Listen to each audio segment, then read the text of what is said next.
नमस्कार कलास्मिता आपण आनी देछि आउ एक वीडियो जो आपण देखिपारे सिलाई पर बड़ी जाइथिबा कनार सुंदर उपयोग छोट छोट कनार यही भली व्यवहार आगु केबे मध्य देखि नथिबे सेही सबु अदरकारी कनारू बनातु निजपाई अथवा अन्य मानक पई किछि आकर्षणीय जिनिस जोंथिपाई आपण को वीडियोटी शेष पर्यंत देखा एठी आपण देखिपारे पैच वर्क बा एप्लिक वर्क केते सहजरे आपण बनाई पारे एठी क्रीम कपड़ाटा मोर बेस कपड़ा ता ऊपर केमिति मु करूछि एप्लिक वर्कटा आपण देखंतु एठी दुईटी गचर पैच वर्क मु देखैछि जहा को आपण चाहिले वॉल हैंगिंग रे लगे पारिबे नचेत बैग किंबा किछि ड्रेस मटेरियल ऊपर भी करि पारिबे।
यही गछटी कंप्लीट होला परे एही भली देखा जाउची जदि ए गछटी करिवारे कष्ट होउची तबे आउ एक गछ मध करिची अति सहज रे आपण ता करि परिबे। ए बड़ गछटी को मु चाहिली बैग ऊपर पैच पकेबी तेणु एठू काटी देकी मु गोटे बैग ऊपर ताको लगेई देछि। वर्तमान से सादा कपड़ा रे थिबा बैग टी पैच वर्क सहित केते आकर्षणीय लागुची नुए।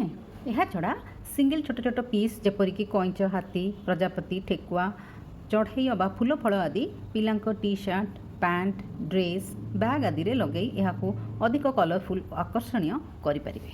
एठी मु आपणक पई किछि सहज डिजाइन दउछि आशा करूछि आपणकर अदरकारी कनार टुकुड़ा गुडी को आपण दरकारी जिनिस रे परिवर्तित करिपारिबे। वीडियोटी भलो लागिथिले लाइक एवं शेयर करंतु एही भली आहुरी अनेक जानिबा पई चैनल टी को सब्सक्राइब करंतु। धन्यवाद। जय जगन्नाथ।